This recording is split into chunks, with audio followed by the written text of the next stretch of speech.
أزي دمتهم دمت سلفنا هذا إيرترا دمت سلفنا هذا إيرترا بحاليوت كفل زينا سلفنا هذا إيرترا ناتدالوه سومناوي مالت وتر حموس أب مربب حبريتا إيرين هذا.com زغر مدبيو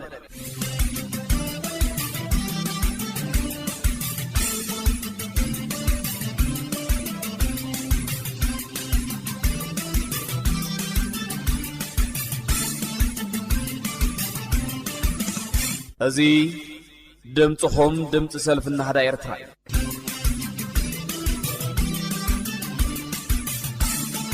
سلام زي خبركم سمعتي فنو راديو دمت سلفنا هذا إيرترا كما يتقنيو لوم حموس حدا سنة كتشن عصر شو عتنيو نلوم زهلونا مدبات زينا سلفن سمونا في صاميت هذا المسكربة كم كاحتخذ محضر هجراو بوليتيكاو هيوت يلن حقنيا هزباو ديمقراسي ويكا بارباراوي يجقونايو اب تحت زبلار اسلي بسراج احمد زي قربة صحف كنبابيو امونغو فنونا نعخم ززاني تحسطات كاب تبواتون تدالي مالو كورا سمعتنا سناي صانيحيت مس دمصكم دمص سلفنا على إيرترا بمبال ناب زينا ومدباتنا نمحلالفكم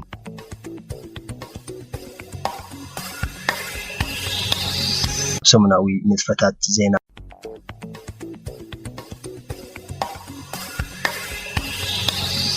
هاجراوي موكسي هوسبيتال أوروتا بكل مدايو أو عزيز تداخل مدرجة يركب على ختبل سرحتني أتو هوسبيتال نبرك عليها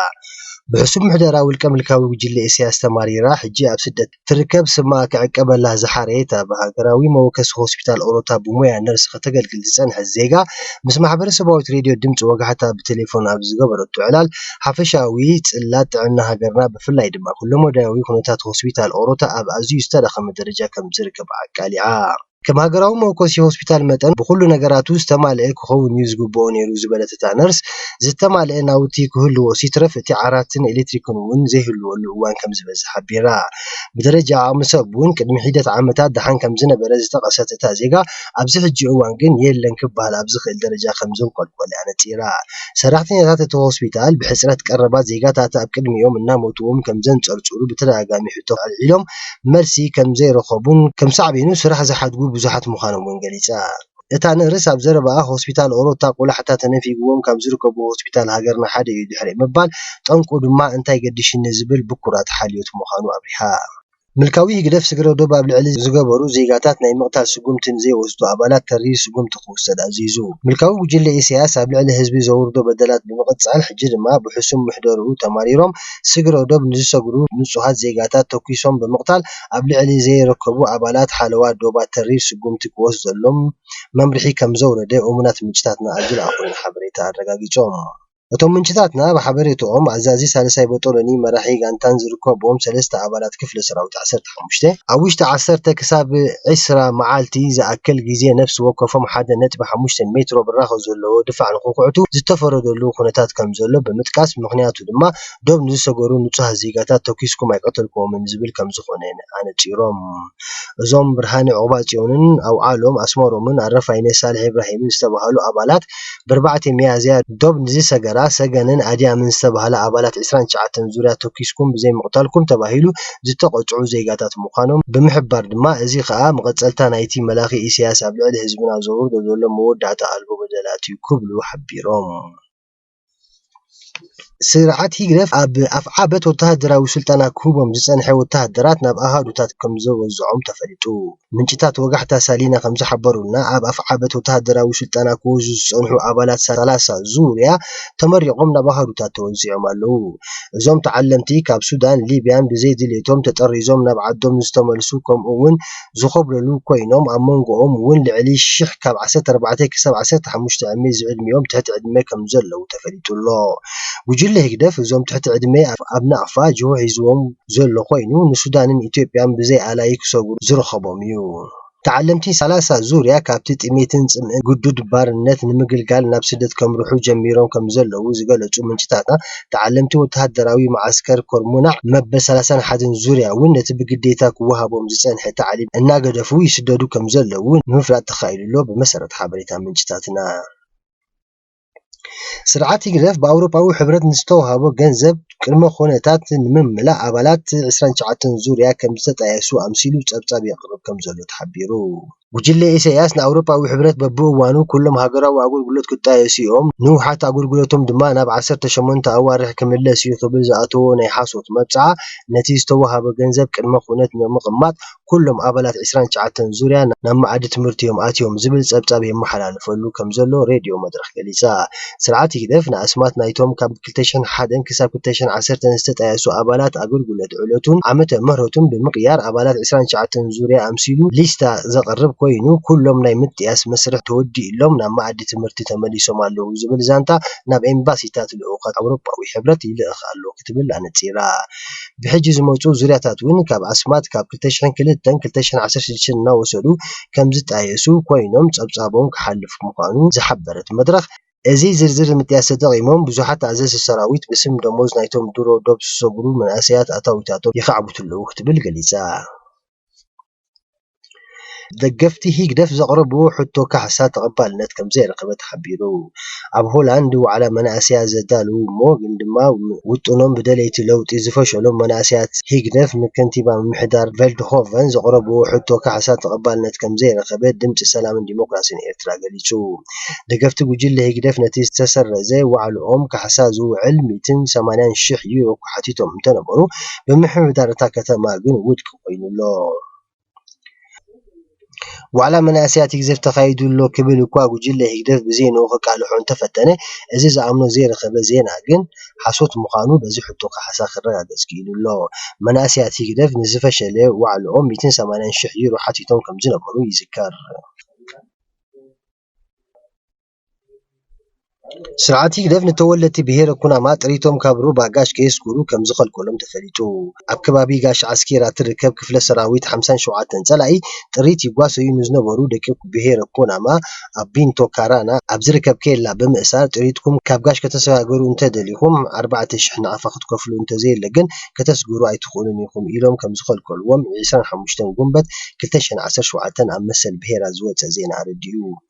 ደቂ ካልኦት ብሄራት ኣብ ሩባ ጋሽ ከም ድላዮም ጥሪቶም ማይከስትዩ ሰጊሮም ክጓስዩ ፈቒዶምሎም ክነሱ ንደቂ ብሄረ ኩናማ ፈልዩ ከምኡ ምግባሩ ኣብ መንጎ ብሄራትና ጽልኢ ንምፍጣር ኮነ ዝመሃዞም መደብ እዩ ዝበለ እቲ ዜና ኩሉ ኣብቲ ከባቢ ዝርከብ ኤርትራዊ ነዚ ፈላላይ መደብ እዚ ብግቡእ ክግንዘቦን ኣብ ዘይድሊ ነገር ከይኣቱ ጥንቃቐ ክገብር ይግባእ ኢሉ ዓመታዊ ጉባኤ ምሕዝነት ሸወደናዊ ኤርትራዊ ባህላዊ ማሕበር ብ25 ጉንበት 2017 ተኻይዱ ብዙሓት ኤርትራውያን መናእሰያት ዝተሳተፍዎ ዓሚቕሉ ዝብን ረዚን መልእኽትን ዝተመሓላለፈሉ ዓመታዊ ጉባኤ ምሕዝነት ሸወደናዊ ኤርትራዊ ባህላዊ ማሕበር ኣብ ከተማ ዩቱበርግ ብዕለት 25 ጉንበት 2017 ከም ዝተኻየደ ኣቦ ወንበር ሸወደናዊ ኤርትራዊ ባህላዊ ማሕበር ሼኤባማ ኣቶ ቶማስ ማንግሶን ናይ እንኳዕ ደሓን መጻኹም ሰላምታ ድሕሪ ምቕራብ ንመበል 26 ዓመት ዝኽሪ መዓልቲ ናጽነት ኤርትራ እንኳዕ ኣብጽሓኩም ብምባል ሰናይ ምንዮት ገለጸ ንኽፍሊ ዜና እቲ ማሕበር ብምጥቃስ ኣብ ንሓርነት ኔት ብ26 ጉንበት 2017 ዝተዘርግሐ ሓበሬታ ኣረጋጊጹ ኣብቲ ልዝብ ሓላፊ ናይ መንበሪ ገዛውትን ስራሕን ኣቶ ዮናስ አንቶኒዮስ ኣቶ ሮዘነ ተስፋጽዮን ኣባል ባይቶ ሃገረ ሸወደን ነበርን ኣባል ፈጻሚ ሽማግለ ሰልፊ ዲሞክራሲያዊ ህዝቢ ኤርትራን ኣቶ ኡልፍ ቦስትሮም ናይ ውህደት ፖሊሲ ከተማ ዩቱበርግ ዘዝምልከቶም ኣርስታት ሒዞም ብምቕራብ ሰፊሕን ሃናጽን ሓሳብ ከም ዘቕርቡ ኣረዲኡ ኣብ መወዳእታ ዓመታዊ ጉባኤ ማሕበር ጸብጻብ ገንዘብን ስራሕን ሰሚዑን ዘትዩን ብዲሞክራሲያዊ ኣገባብ 15 ኣባላት ዘለዎ ኣካያዲ ስራሕ ብምምራጽ ከም ዝተዛዘመ ሓቢሩ ሚኒስትሪ ጉዳያት ወጻኢ ሶማሌላንድ ስዒድ ዓሊ ሻራ ኣብ ዞባ ቀርኒ ኣፍሪካ ዘሎ ዘይቆስም ኩነታት ተሓታቲ መንግስቲ ኣስመራ እዩ ክብል ወቂሱ ሚስተር ስዒድ ዓሊ ሻራ ጋዜጠኛ ቢቢሲ ኣብ መደብ ኣትርክሮ ንኣፍሪካ ብዛዕባ እዚ ኣብ ዞባ ቀርኒ ኣፍሪካ ሓውሲ ደሴት ዓረብን እናባእሰ ዝመጽእ ዘሎ ዘይቆስም ፖለቲካውን ጸጥታውን ኩነታት ኣመልኪታ ንዘቕረበትሉ ሕቶ ኣብ ዝሃቦ መልሲ ጠንቂ ኣብዚ ዞባ ዘሎ ዘይርጉእ ኩነታት ንሕና ኣይኮንናን መንግስቲ ኣስመራ እዩ ክብል ገሊጹ ጋዜጠኛ ቢቢሲ ንስኻትኩም ብኸመይ ካብዚ ዞባ ካብ ዘሎ ዝተሓላለኸ ኩነታት ኢድና ሕጾብ እዩ ትብሉ ብኸመይ ከ መንግስቲ ኣስመራ ጥራሕ ትኸሱ ክትብል ንዘቕረበትሉ ሕቶ ድማ ብርግጽ ንሕና ንኢማራት ዓረብ ኣብ ወደብ በርበራ ሰፊሕ መሬት ኣካሪድናዮም ኣለና ናትና ግን ዘይከም ውደብ ዓሰብ ተሓቢእና ንወተሃደራዊ ኣገልግሎት ከነውዕል ዘይኮነስ ንግዳዊ ዕላማ ዘለዎ ህዝቢ ሶማሌላንድ ዝፈልጦ ዝድግፎን ውዕል እዩ ኢሉ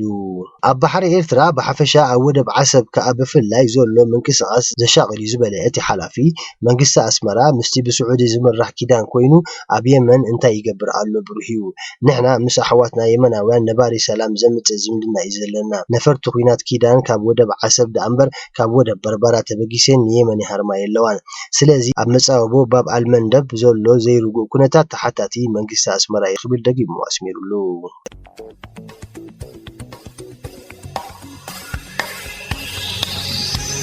ዝኸበርኩም ሰማዕትና ንማዓዝ ዝበልናዮም ዜናታት እዚኦም እዮም ነይሮም ዝተረፉ መደባት ክሓድጉኩም ሰናይ ጸል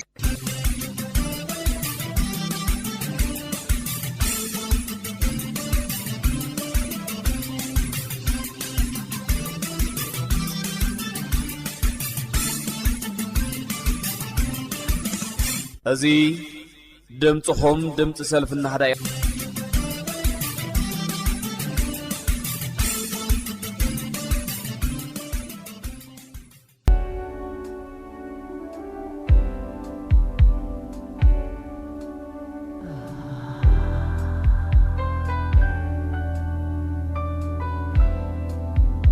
حمام حرسي أشل تسكيمكي أما تنكي كحال فليلكي سدت مرزكي بتسباب عقلي إذا كل مكر حليفكي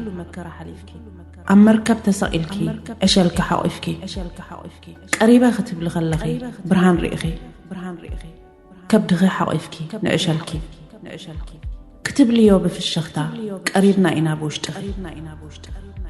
جنهان دبت كابتز حلف كيو صقمات زمرر سقاي ابزي تزبخيو ساعات هندبت سمعكي كابي حوات قاويات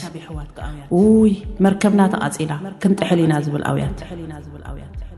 بسم بعده حمام حرسي حزوكي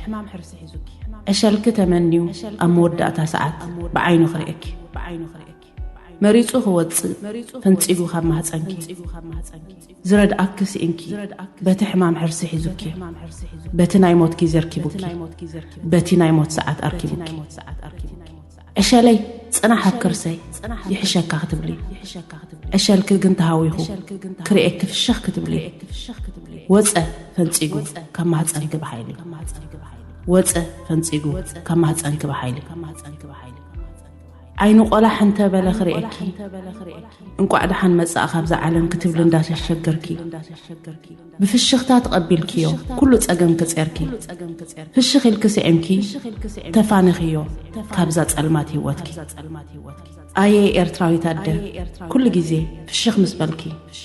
اي ارتراوي تاده كل غزي فشخ مسبلكي اتابو اتافقاري ابي كون نيركا تخون أبزح سمت صلمات ساعات صلمات أوان نيركادو تخون أبغون نفقريتكا ريخايدو تخون إذا حابن ولادكا ريخايدو تخون إذا حدش تكاي ولدو إيرترا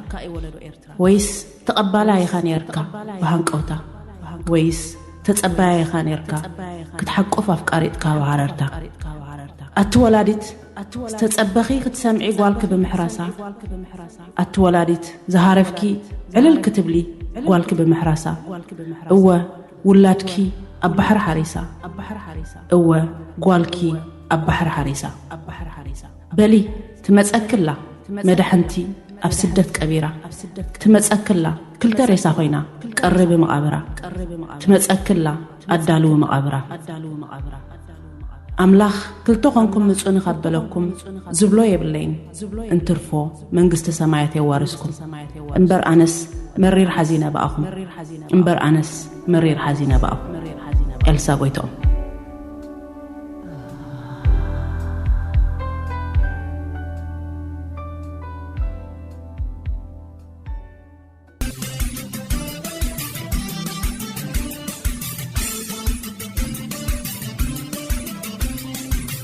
كم كحتخاز محدر هجراو بوليتيكاوي هيوت يلن حقني حزباو ديمقراسي ويكا بارباراوي چقونايو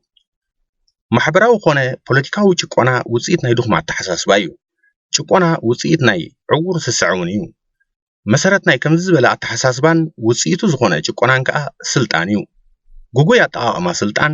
سلطان زي مقرح سلطان زي كهفل ابيد وحدات ويكا حد سبطرح مزخمر مسارحي حزب مخان تريفو مسارح عمص انجهستن يخون እዚ ናይ ዓመጽ ወይ ጭቆና መንግስታዊ ምሕደራ ካበይ ይብገስ ብደቂቕ ክትፈልጥ بعين خاطريو تكبار طرح زي كونه مسارتاوي درباو بوليتيكاوي تفطرو وننتو مفلات يدلي مخنياتو حبرتسب قيمم هاجرات تمسريتن تاريخ كا بقال كونه بصحف كزرب كابز جمر ازي كمزز بلا بوليتيكاو فلسفنان حسن وصيتون بترغاغامي مستنغرنايو كاب كمزز بلا حسم زي غلاغلنا سن حسابن تكبارن كا حزباو ديمقراسي وي كا عبدليتن مرجان حزب السمسرته ممحدار تباهيلو يصوع حزباو ديمقراسي بحزبي أزي زدقف زفتون زدناقن زقبرو ناي حبرتسب دليتن حقوتان كملس زخل بمخانيو مس ملكاو سرعات بموجود دار كرئن كله بفلاي قنعنتو فتحونتو تقبالنتو أبايتوتات زقبر كفت كتعاتو نزيقاتاتو زهبو نصعنت حلوان كبرتن سبعو مسلاتون وزته أقدمو زرئن زكالاخلن بمخانو كم مرجع أزي أقداسيو أب حزباو ديمقراسيا والرأيا قداي سلام ديمقراسي فتحي لمعتن بمرداء حزبن وكلت حزبن يوزم محادر وق أبزقات مولو زيون بتمساسالي بحزبن وكلت حزبن يو مدبات زوز ألون زي مكتن سلامنتاي حزباو ديمقراسي نريتون تساتافنتن حزبن أب قداي حجر زي لعلا قوتا زهب بمخانو مالت حبيقا تخويلكا أدناغيركا أدهليلكا مخاد زي كونه قلت بقلتي بمرداء بمتئمان زسرح مسمرونيو سرعة ملكي بكل تنو أنصار سنايو أقاوما سرعة ملكي نمردو عيسقمن ببحريو صره هزبيو بارباراويو هزبي أب قداي هاقرو خوصن بوتا عيهبن بخفافيلكا قزاء دحور ميلا نهزبنا مساريحي وغيرو ህዝብታት ሃገራት ዓለም ካብ ዝምራሓሉን ዝመሓደራሉን ኣድማሳዊ ስምምዓት ወጻኢ ተነጺሎም ክነብሩ ዝገብር እዩ ኣብ ከበባ ዘእቱ ዘይምርግጋእን ህውከትን ምርጭውን ዝገብር እዩ ጉዳይ ህዝብን ሃገርን ብሓደ ሰብ ክውሰን ዝፈቅድ እዩ ስለምንታይ ኢልካ ክትሓትት ኣይፍቀድን ስለምንታይ ብምባል ክሳብ ሞት ዝቕፅዕ ገበኑን እዩ ኣብ ኤርትራ ሎሚ ብኣንጻር ህዝባዊ ዲሞክራስን ፍትሕን ጭቆና ሓይሉ ዜጋታት ውንን ሓድሕዶም ክፋጠጡ كل حماؤنا ترى ازي صره حزب ባህር ዝወለዶ ንምዃኑ ዘማትእ ወይ ዘደናግር የብሉን ጉጅለ ህግደፍ ኣይኮነን ሎሚ ዓለም ዝፈለጦ ቁሉዕ ውልቀ ምልክነት ኣብ ዘንገሰሉ ኣብቲ መድረኽ ሃገራዊ ነጻነት ማለት ኣብቲ ጽዕጽዕ ኩናት ዝካየደሉ ዝነበረ እዋን እውን መሪሕነት ህዝባዊ ግንባር ሓርነት ኤርትራ ብሓባር ነገራት ይውስንን ኣይነበረን ሓባራዊ ኮሚቴያዊ ኣመራርሓን ኣሰራርሓን ዝበሃል እውን ካብ ብጊሓቱ ኣይነበሮን ሎሚ ድማ የለን ምኽንያቱ ሓደ ውስን ጉጅለ ኣርሓ ውድብ ኣርሓ ሃገር ኮይኑ ስለ ዘሎን እዩ እዚ ኢደወነናዊ ኣርሓ እንተደለየ ቋንቋ ሰላም ይዝምር እንተደለየ ቋንቋ ኺናት ይዝምር መን ኢኻ ዝብሎ ስለምንታይን ንረብሓ መንን ኢሉ ዝሓቶ ዘዋጥሮን የብሉን ገለ ተዓዘብቲ ምስ ሰውራ ኤርትራ ዝተጓዓዘሉን ዝኸፈሎ ዋጋን እናነጻጸሩ ኣብ ኤርትራ ነጊሱ ዘሎ ስርዓተ ምልኪ ካብ ካልኦት ዝኸፈየ ኢሎም ክገልጽዎን ይስምዑ ኣማን በኣማን ሓቆም እዮም ምኽንያቱ ምልኪ ምግባት ፍርሒ ጭካነ ደዋዊሱ ዝኸይድ ካብ መስመር ሰብኣውነት ዝወፅእ ፋሽስታዊ ተግባር ዝዘውትር ስርዓት ስለ ዝኾነ ነትሕልፍ ዝበለ ምልኪ ዘብሎ ብገለ ኣብነታት ከሰንዮ ከይትሰርሕ ይዕንቅፈካ ዘፍረኻዮ ይቋፅረካ ይራስየካ ንመዓልቲ ክንዲ ዝባኒ ካብ ድኳናት ሕድሪ ገዚእኻ ትበልዕ ኢሉ ይውስነልካ ንዓይ ደስ ስለ ዝበለኒ ኣብ እከለ ዝበሃል ሃይማኖት ከይተኣቱ ከይተምልኽ ይብለካ ማይ ናብ ህዝቢ ክቐርብ ይብሉን ህዝቢ ናብ ማይ ክኸይድ ዘለዎ ዝብል መምርሒ የውርደልካ ነቲ ንጹህ ገንዘብካ ካብ ባንክ ክተውፅኦ ዘለካ ክንዲ ዝጥራሕ ይብሉ ይትምነልካ ካብ ስናይ ፈቓድ መንግስቲ ወጻኢ መጻምድ ወይ ሓዳር ምግባር ኣይፍቀድን ይብል እዚ ናይ ክፉእ ምልኪ መግለጺ እዩ እዚ ተመክሮ ዘይበጽሖ ወይ ብኡ ዘይሓለፈ ብፍላይቶም ኣብ ምዕራባዊ ዓለም ኮይኖም መን ከማኻ ከማና ዝብሉ ውሕዳት መንቀላወቲ ተራ ጸለመ ወይ ነበርያ ነበረ ክመስሎም ይኽእል እዩ ብተግባር ግን ኣብ ኤርትራዊ ባይታ ነጊሱ ዘሎ ተሓሳስባን ተግባርን እዩ እዚ ዝገለጽክዎ እቲ መንግስታዊ ጉጅለ ኣብ ልዕሊ ዜጋታትን ማሕበራዊ ክፍልታትን ኤርትራ ካብ ዝፍጽሞ ባርባራዊ ግፍዕታት ካብ ማይ ባሕሪ ብጭልፋ እዩ እዚ ጉጅለ ፖለቲካውን ቁጠባውን ሃገር ጥራሕ ኣይኮነን ተቆጻጺሩ ሃገራዊ በጀት ጥራሕ ኣይኮነን ከም ቃሕትኡ ዝስልዕ ህይወት ዜጋታት ኣበይ ክውዕል ከም ዘለዎ እውን ንሱ ይዝምድቦ ልክዕ ከም ገንዘባዊ ባጀት ህይወት ዜጋታት ዝስልዕ ምልኪ እዩ ኤርትራዊ ህግደፋዊ ምልኪ ነዚ ኩኑን ፀረ ህዝቢ ባህርን ተግባርን ኣብ ክንዲ ዝሓፍረሉ ይኮርዓሉ መን ከምናትና ኢሉ ይንየተሉ ናይ ካልኦት ማሕበር ፖለቲካዊ ተመክሮ ኣየድልየናን ብኣንጻሩ ዓለም ካባና ክትመሃር ኣለዋ ይብል ምሕደራና ንኻልኦት ይቕንእ ይምህር እምበር ብናይ ካልኦት ኣይንቕንእን ካብ ካልኦት ኣይንመሃርን ኢሉ ይሰብኽ እዚ ተሓሳስባ እዚ ነዊሕ ዝሰረቱ ናይ ጥፍኣት ውጥን እዩ ብደምን መስዋዕትን ዝመፀት ሃገር ኤርትራ قواماويت فتحاويت بايتاويت ديمقراطياويت كتكون حزبا فرنصنتو بغبو امعالتاوي هوتو ناس تماقره نقنميت كيغسغس زعقت مندقيو እዚ ህግደፋው መልኪ ካብ ቀደም ዝሓለሞ ሕጂ ድማ ብተግባር ሰሪሕዎ ዘሎ መንደቅ ድሕረትን ዕንወትን ክንዲ ዝጸንዕ ይጽናዕ ክፈርስን ከዓኑን እዩ ዘለዎ ብመለኽቲ ዝህነጽ መናድቕ ብርግጽ ፈረስትን ተሰዓርትን ምዃኖም እዩ ዓለማዊ ታሪኽ ዝምህረና ኣብ ደቡብ ኣፍሪካ ዝነበረን ኣማይት ዓመታት ዝቐጸለ ዓሌታዊ ስርዓት ዝሃነጹ መንደቕ ዝጸንዕ እኳ ኣይነበረን እዚ ግን ሳላ ኣፍሪካዊ ሓርበኛ ኔልሰን ማንዴላን ብጽኦቱን ዝገበርዎ ዘይሕለል ቃልሲ ዓንዩ ነበረ ኮይኑ ናይ ኢሳያስ ህግደፋዊ መንደቕ እሞ ኣብ ቅድሚ መንደቕ ዓሌታዊ ስርዓት ደቡብ ኣፍሪካ ትርጉም ዘለዎ ይኮነን ክሳብ ሎሚ ማለት ን26 ዓመታት ክጸንሕ ገይርዎ ዘሎ ናቱ ጽንዓትን ሓይልን ዘይኮነ ናይ ደንበ ተቃውሞ ሕመቕ እዩ ካብ ናይ ኣመራርሓ ብኩራትን ድሩት ፖለቲካዊ ንቕሓት ህዝብን ዝረኸቦ ዕድል እዩ ኤርትራ ሃገረ ሰላም ዲሞክራሲ ፍትሒ ልምዓት ክትከውን እምበኣር ናይ ግድን ህግደፋዊ ምልኪ ክፈርስ ኣለዎ ህግደፍ ብትምክሕታዊ ኣተሓሳስባ ዝሃነፁ መንደቕ ምልኪ ክፈርስ ድማ ዝተበታተነ ርእይቶን ዓቕሚ ደለይቲ ዲሞክራሲያዊ ለውጢ ክቀራረብ ክናበብ ብሓባር ክወፍር ናብ ሓደ ኣንፈት እምኒ ክድርብን ኣለዎ ብስራጅ ኣሕመድ እዚ ድምፅኹም ድምፂ ሰልፍና ሃዳ ኤርትራ ስደት ገነቱ ዝገገየ ክብረቱ ዝረስዐ ቤቱ ዝጠለመ ምዕበይቱ ዝሓንገደን ስድራ ቤቱ ኣሽንጓይዶ ናፍቆቱ ቁንጣሮ ይሓይልቱ እናሃለወ ምስ ህይወቱ ዝጠፍኦ መንነቱ ተታሊሉ ብጸላእቱ ብጥዑዩ ዓዊሩ ይዕንቱ ብፍርሒ ደርዲሩ ሓሳባቱ ተሳዒረ ኢሉ ከይቀረቦ ስዕረቱ ንኸብዱ ጥራይ ወፊዋ ንእስነቱ እምበር ገዛ ደኣ ማእስ ዝኾይኑ ይንተኣ ሳእንሱ ንቒፁ ፍርያ መልሚላ ቐቢጻ ቶርያ ለዋሕ ኮይኑ እምበር ተፈጥሮኣ ንዕኡ ክትሓሊ ዘይትብል ንዓኣ መሪርዋ እንከሎ ብጸገም መሊኣ ምእንቲ ድልየቱ ትእዛዛ ሓቢኣ ይጣዓምካ ከይሓትት ጻምኣ ኣይግዱ ኸኣ ስደት መቺእዎ ናይ ዓድማቱ ጥዑም ጥዒምዎ ከብዱ ምስ መልአት ካናስ ዲዕዎ ክሓስቦ ዝግብኦ ብእኽሊ ደብዲብዎ ያኢ ተዘይጠቕማ ስደት ከውሉ ገይርዎ ልባ እንዳፈለጠ በኣ ክዕገስ ገዲድዎ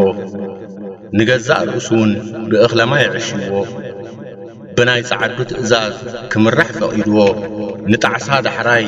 ፍጹም ንዕቕዎ ንግዚያዊ ዘይምሉእ ሓጎስ ኣፍቂርዎ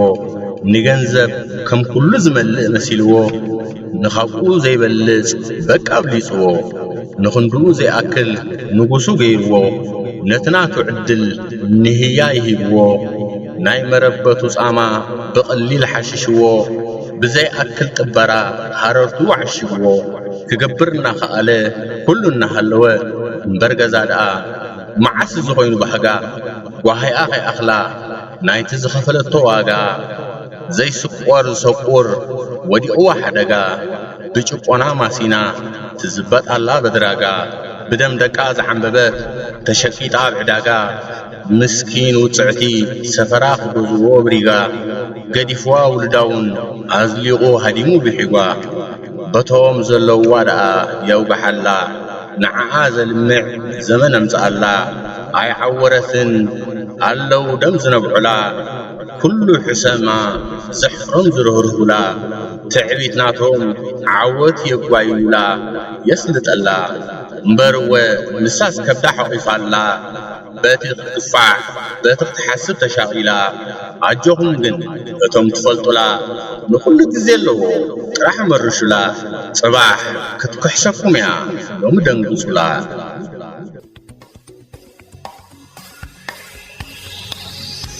ዝኸበርኩም ሰማዕትና ናይ ሎማዓት መደባትና ኣብዛዚምና ኣለና ሰናይ ቅነ